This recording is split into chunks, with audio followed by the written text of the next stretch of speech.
ক্ষয় করেছে আলবির মা তিলে তিলে আমার মেয়েকে ক্ষয় করেছে। বাট রিসেন্টলি আলবি এটা স্বীকার করছে ইকরার কাছে যে আমি তোমার প্রতি আমার ফিলিংস নাই, আমার সাথে তিথির রিলেশন আছে অ্যান্ড আমি তোমার সাথে আছি শুধুমাত্র রিজিকের জন্য, ওদের বাচ্চার নাম রিজিক। দর্শক, এই মুহূর্তে গ্রেপ্তার হলেন জাহের আলবি। নেপাল থেকে আসার পরেই পুলিশের হাতে গ্রেপ্তার হয়েছেন আলবি। দর্শক, আত্মহত্যা করেছেন জাহির আলবির স্ত্রী, ফেঁসে যাচ্ছেন জাহির আলবি। এটা কি আসলেই আত্মহত্যা ছিল নাকি অন্য কিছু? সোশ্যাল মিডিয়ায় আমরা দেখতে পাচ্ছি জাহির আলবিকে পুলিশ গ্রেপ্তার করেছে, এর সত্যতা কতটুকু? তো দর্শক, চলেন আমরা মূল ভিডিওতে চলে যাই। তার আগে অবশ্যই ভিডিওতে একটি লাইক দিয়ে চ্যানেলটি সাবস্ক্রাইব করে দিবেন। আচ্ছা, ইকরা হচ্ছে কিছুদিন আগে একটা স্ট্যাটাস দিয়েছিল যে এক্সপোজ অ্যালার্ট এই টাইপের একটা স্ট্যাটাস দেয় আর কি। ও বেসিক্যালি ওই দিন আলবি আর তিথির এই সব কিছু স্ক্রিনশট সহ ছবি টবি সহ যেগুলো পাইছে এগুলো সব অনলাইনে এক্সপোজ করতে চাইছিল।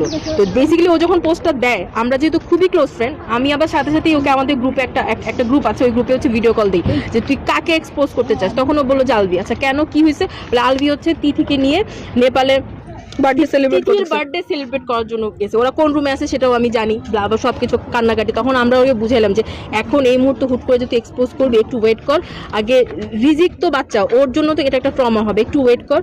এগুলো আমরা ওকে বুঝাইলাম। তারপর দিনও সারাদিন ওর কোনো খবর নাই, ও কিছু খায় নাই, ও রোজা থাকার মতো অবস্থায় ছিল না। ও সারাদিন 24 ঘন্টা ও শুধু পানির উপর ছিল, শুধু পানি খাইছে। আর এরপর দিন তো আজকে সকালবেলা ও আবার আমাদেরকে একটা মেসেজ করছিল যে আমি নেপালে যাবো, আজকে গিয়ে ওই মেয়েকে ধরে মানে ও হচ্ছে ওই মেয়েকে এক্সপোজ করবে, এতটুকুই মেসেজ। তো আমরা বুঝছি যে আচ্ছা ঠিক আছে, ওর মাথা গরম, একটু ঠান্ডা হোক, আমরা একটু পরে ওর সাথে ফোন দিয়ে কথা বলবো। এরপরে আমার সাথে কথা হয় নাই, এরপরেই তো শুনলাম। আর আলবি আবার এর মধ্যে রিজিক এগুলো কিছুই দেখে না। ইভেন এখন আমরা অনেকবার চাইছি যে রিজিক অ্যাটলিস্ট ওর মাকে একটাবার দেখুক, ও রিজিক ওর মাকে দেখেই নাই, কিন্তু দাদিও আসে নাই। আলবি ওর দাদিকে ফোন দিয়ে বলে দিয়েছে যে রিজিক আর ওর মা যেন না আসে, কেউ যেন এখন এখানে না আসে। তো ইভেন এরপরে আমরা এই কথা আমি ফোন দিয়েছিলাম, আমি আন্টিকে ফোন দিয়েছিলাম, কারণ আমি চাচ্ছিলাম যে যেহেতু ইকরার বডি নীল হয়ে যাচ্ছে, যেটা হয় নর্মালি ডেডের পর, তো আমি চাচ্ছিলাম বাচ্চা মানুষ মাটাকে একবার দেখুক, ছোট মানুষ, যে যতক্ষণ চেহারা ঠিক আছে ততক্ষণে দেখুক। তো আমি এই জন্য ফোন দিছি, আমি দিয়ে বলছি আন্টি একটু রিজিককে নিয়ে আসেন। পরে বলতেছে আমাকে তো মানা করতেছে ওর বাবা। আমি বলছি আন্টি আপনিও একটু আসেন, নাহলে জিনিসটা খারাপ দেখায়, তাই না? ছেলের বউ মারা গেছে, জিনিসটা খারাপ দেখায়, আপনিও আসেন, ওকে নিয়ে আসেন। যদি আপনি না আসতে পারেন ওকে নিয়ে, তাহলে আমাকে বলেন, আমি কাউকে পাঠাই বা আমরা কেউ এসে নিয়ে যাই। একটা কথা জানতে চাই, মানে জাহের আলবির পরিবার থেকে এখন পর্যন্ত শুধু ওর দেবর আছে, মানে জাহের আলবির ছোট ভাই আছে, প্রথম থেকেই আছে, এন্ড প্রথম থেকেই অনেক সবকিছু করছে, সামলানোর চেষ্টা করছে। এখন তাদের পরিবার কি চাচ্ছে মূলত? নাম্বার বন্ধ, আমি আর আন্টির সাথে যোগাযোগ করতে পারি নাই। বাচ্চাটাকে ইভেন ওরা বাসায় নাই, আচ্ছা পরিবার না, ইকরার পরিবার তো ঠিক আছে, কিন্তু ইকরার পরিবারে না, ওরা আবার রিজিককে আনানোর জন্য আমরা এখান থেকে পাঠিয়েছিলাম। রিজিকের দাদি মানে আলবির শাশুড়ি রিজিককে নিয়ে কোথায় গেছে আমরা জানি, সরি আলবির মা রিজিককে নিয়ে কোথায় গেছে আমরা জানি না। ওরে নাকি দারোয়ান বললো যে ওনারা বের হয়ে গেছে, ওনারা নাই বাসায়, ইভেন ফোন অফ। তো রিজিককে আমরা তো চাই ডেফিনেটলি যে ওর মাকে দেখুক। তো সবাই আসলে রিজিকের জন্যই ওখানে গেছিল আনতে, বাট ওনারা বাসায় নেই। আচ্ছা, এখন ইকরার ফ্যামিলি মেম্বাররা কি চাচ্ছে মূলত?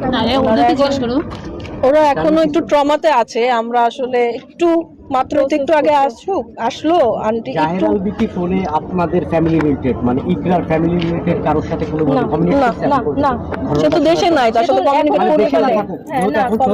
অনলাইন মাধ্যম আছে, তো সেই ক্ষেত্রে কারোর সাথে যোগাযোগ করছে না।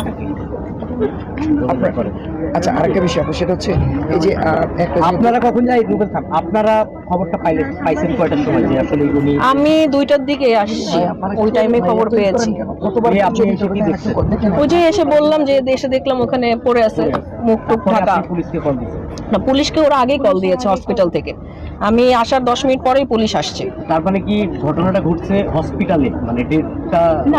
না, ওই যে বললাম যে ও যেটা বললো ওর অ্যাসিস্ট্যান্ট যে দেখেছে সরাসরি, সে যেটা বলেছে যে যখন হচ্ছে ও ঢুকে দেখছে যে ঝুলা অবস্থায় অলরেডি, মুখ দিয়ে প্যানা বের হয়ে গেছে, তো সাথে সাথে নিয়ে গেছে ইসলামী হসপিটালে। এখন আমি এটা শিওর হতে পারছি না এখনো যে ওইখানেই মারা গিয়েছে এজন্য ওরা এখানে পাঠাই দিল, নাকি ওরা চেষ্টা করেছে ওই অবস্থায় পাঠাইছে। কিন্তু অ্যাসিস্ট্যান্টটা বলেছে যে যখন হসপিটালে নিয়ে যাচ্ছিল ইসলামিয়াতে তখনও হার্টবিট ছিল। আপনারা যেহেতু ক্লোজ বান্ধবী বলছেন, ফ্রেন্ড, তার মানে কি মনে হচ্ছে আসলে যে মেয়েটার নাম বললেন তার কারণে কি তিথি তিথি আলভির আমি আসলে মানুষ আরেকজন থার্ড পার্সনকে দোষ দেওয়ার থেকে আমি বলবো এখানে স্বামী স্ত্রীর ব্যাপার, স্বামী স্ত্রী ঠিক থাকাটা জরুরি, যেহেতু ঠিক আছে? আপনারা তার বান্ধবী, ঠিক আছে, আপনার নাম কি, আপনারা কি চাচ্ছেন? আমার নাম ডক্টর খাদিজা। আপনার নাম আপু? আমার নাম সামিয়া আলম। আপু, আপনার যেহেতু ফ্রেন্ড, আপনারা কি চাইবেন? আমরা এটার বিচার চাবো। একটু পুরোটা বলুন। আমি বেসিক্যালি পুরো জিনিসটা জানতে চাই। এই জিনিসটা আমি চাই আপনারাও জানেন যে বেসিক্যালি কি হচ্ছে, কেন হয়েছে। কারণ এরকম একটা মেয়ে, এমন না হোক যে এমনি এমনি মনের খুশিতে এক গলায় ঝুলে গেছে, বিষয়টা যেন এরকম না ও হয়। মোটেও ডিপ্রেশনে থাকার মেয়ে না, ও প্রচন্ড হাসি খুশি এন্ড হ্যাপিনিং মেয়ে। আপনারা ওর আগের দেখলেও বুঝবেন যে ও যত সিচুয়েশন হোক না কেন অনেক স্ট্রং। থ্যাংক ইউ বলুন না। আর আমারে তিলে তিলে আমার মেয়েকে তিলে তিলে ক্ষয় করেছে, আমার মেয়েকে তিলে তিলে ক্ষয় করেছে আলবির মা, আলবির মা আবার তিলে তিলে আমার মেয়েকে ক্ষয় করেছে। ইকরা অনেক স্ট্রং একটা মানুষ। আমি ওকে চিনি আজকে অনেক বছর। ও আমার বেস্ট ফ্রেন্ড, আমরা বেস্ট ফ্রেন্ড। ও কখনো এগুলা করার কথা না। ও এরকমই না, ও বরং অনেক ডিপ্রেশনে থাকা মানুষকে ও নিজে কাউন্সিল করে করে করে করে নর্মাল লাইফে আনছে। এরকম অনেক আছে। সুইসাইড ও কোনোদিন করার কথা না। ইকরার হাজবেন্ড আলভির সাথে আগে থেকে আর আমারে তিলে তিলে আমার মেয়েকে তিলে তিলে ক্ষয় করেছে, আমার মেয়েকে তিলে তিলে ক্ষয় করেছে আলবির মা, আলবির মা আবার তিলে তিলে আমার মেয়েকে ক্ষয় করেছে। তিথি মেয়েটার নাম তিথির